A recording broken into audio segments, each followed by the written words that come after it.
तुरीय अवस्था, यह शब्द उपनिषदों और वेदांत दर्शन में अत्यंत गूढ़ है। तुरीय का अर्थ होता है चौथी अवस्था। मनुष्य की चेतना सामान्यतः तीन अवस्थाओं में रहती है: जागृत, स्वप्न और सुषुप्ति। परंतु इन तीनों से परे जो अवस्था है वही तुरीय कहलाती है। जागृत अवस्था में मनुष्य इंद्रियों के माध्यम से बाहरी संसार का अनुभव करता है।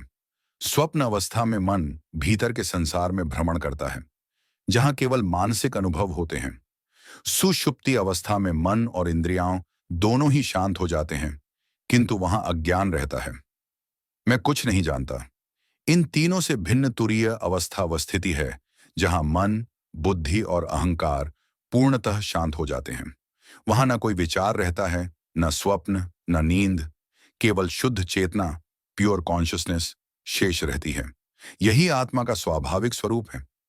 मांडूक्य उपनिषद में कहा गया है कि तुरीय न तो बाहर की चेतना है, न भीतर की, न दोनों की, बल्कि यह सब अवस्थाओं से परे है। स एव आत्मा स विज्ञेय, वही आत्मा है जिसे जानना ही सच्चा ज्ञान है। तुरीय अवस्था में व्यक्ति साक्षी भाव में स्थित हो जाता है।